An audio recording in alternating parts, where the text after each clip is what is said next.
level 2 nursing student at Conestoga College, and I will be your nurse for today. Could I ask you what your name is? Very nice to meet you. And could I ask you your date of birth? Great. Okay, so I'm just going to double check by checking your armband to make sure your name and your date of birth add up. Okay, great. All right, Miss Mancini, so I am here today to insert an indwelling catheter into you because I've been informed by the physician to do so. I've been told that you're experiencing some incontinence, and this will help you feel a little bit of relief, okay? So before I get started with the indwelling catheter procedure, I'm gonna start by applying some hand hygiene.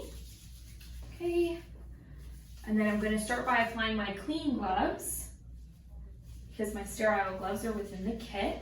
So while I'm doing this, I will explain some of the materials that I have in front of me. So I have my garbage to dispose of my materials appropriately, and I also have my catheter bag to apply at the end, and I also have my catheter here in the container to insert into her, and then I have also my catheter package.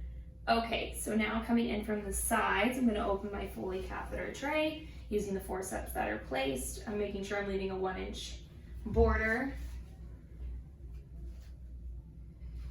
on this side, and okay, and now I am ready to drape the patient.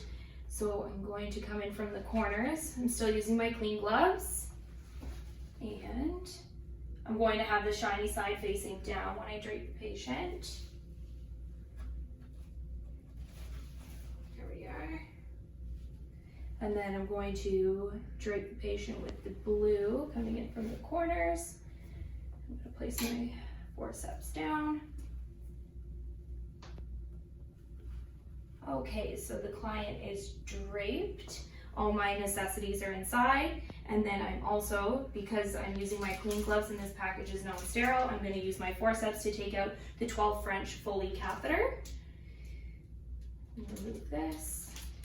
And I'm using a 12-inch Foley catheter because it's the standard size to use for male and female patients unless the physician orders otherwise. And I'll place this down in the center of my mat because it is still sterile. And I am done with this, and I will dispose of the package here.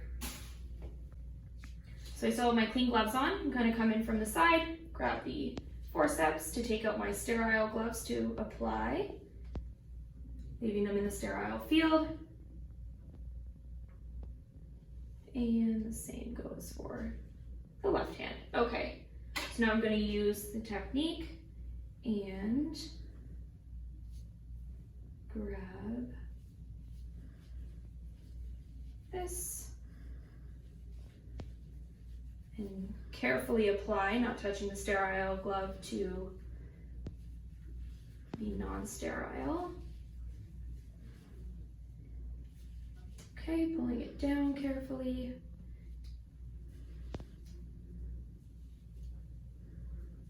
Okay, great. And then I'm going to come in for the left hand and go underneath here because I'm now wearing a sterile glove,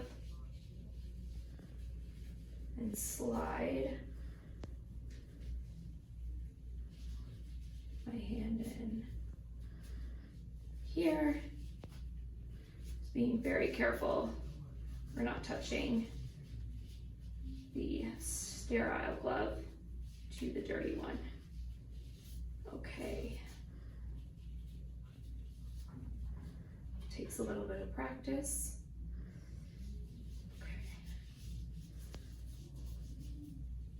Okay, and then I'm going to pull these down like this, and then I'm going to do the same here.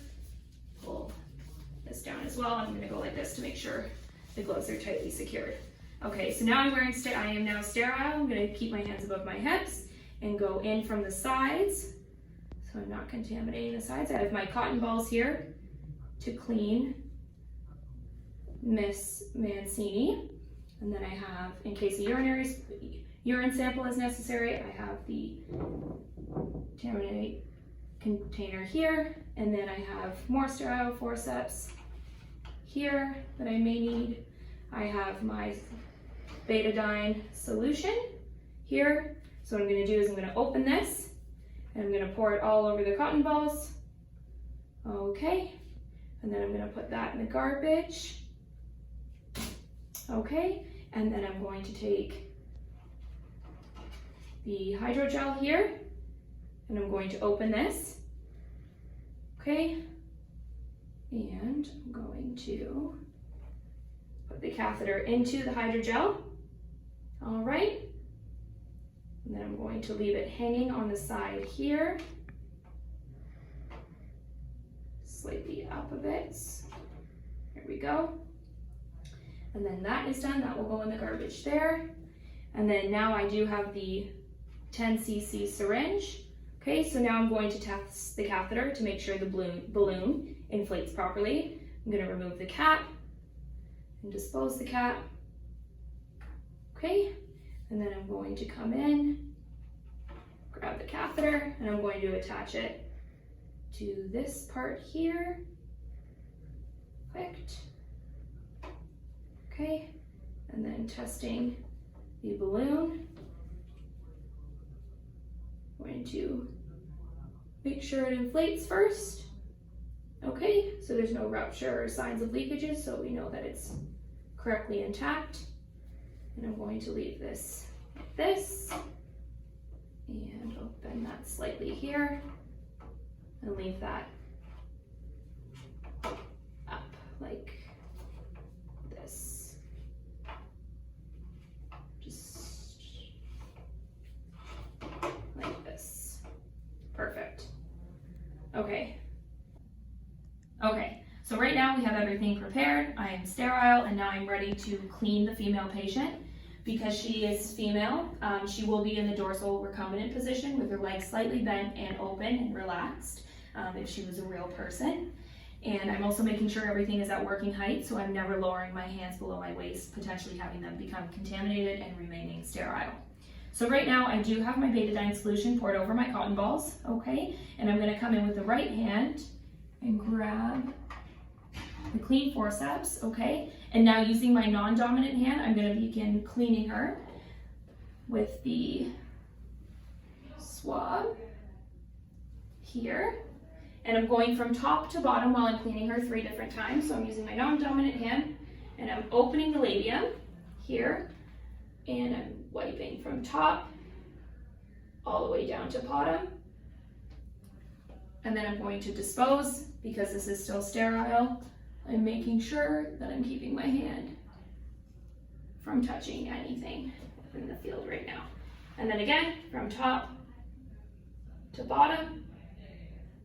Okay, I'm going to dispose of this.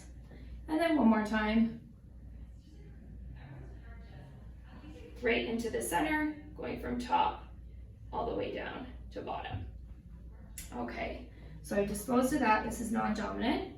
And now I'm going to leave my forceps on the side here, and I'm going to take the tray, and I'm now ready to perform the catheterization.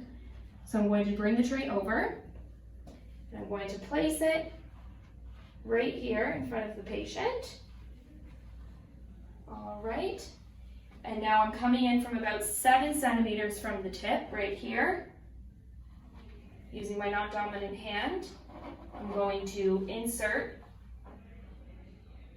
into the urethra opening about 5 centimeters until I see urine coming out. So I do see the urine coming out into the tray. So now I'm going to extend it forward slightly further to make sure that it's in the middle of the bladder and it's not on the external portion of the bladder opening. You want it to make sure that it's within the center of it. Okay.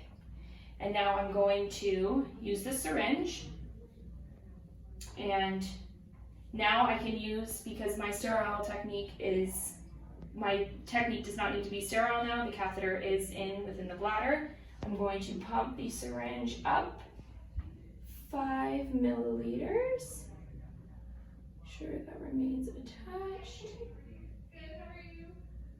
Okay, perfect. And now, I'm going to make sure it's blown up. And now I'm going to remove the syringe. Okay, place that on the side. Now I'm going to attach the catheter bag so the urine can drain into it. All right, now there is a cap on the tip, so I have to make sure that remains sterile still. So I'm going to remove that, put that in the garbage, okay? And typically, you'll have the catheter drainage bag hanging on the side of the bed, slightly below the bladder, the level of the bladder, okay? I'm going to attach catheter bag into the other lumen. Here, making sure I'm not touching the tip of the drainage bag. There we go, because my hands are now non-sterile. Okay. And if this was on a real person, I would make sure there's no kinks within the tubing, and I would make sure that she would either have a patch on the inner thigh that you can attach the catheter tubing onto, making sure nothing is coiled so there's no blockage. Okay, Miss Mancini, I'm now going to remove your catheter from you. I do notice that your drainage bag is full, so I'm going to start by opening the valve and draining the bag first before I remove the catheter. And now using this syringe, I'm going to make sure I extract the same amount of cc's, which was 5 milliliters, from the lumen of the balloon. I'm going to insert that here and extract the fluid. Okay, and now I'm going to dispose of the syringe, and I'm going to start by slowly removing the catheter. I can also coil it as well if needed, and I'm going to make sure I'm not exerting any force or it's not coming out. If so, I would stop this procedure. Okay, so the catheter is removed, and now I'm going to place this in the wastebasket here, and I'm also going to make sure she's comfortable and remove my gloves. I will be performing a hand wash procedure because I am dealing with bodily fluids, and I will also apply hand sanitizer as well. And that concludes my catheterization video.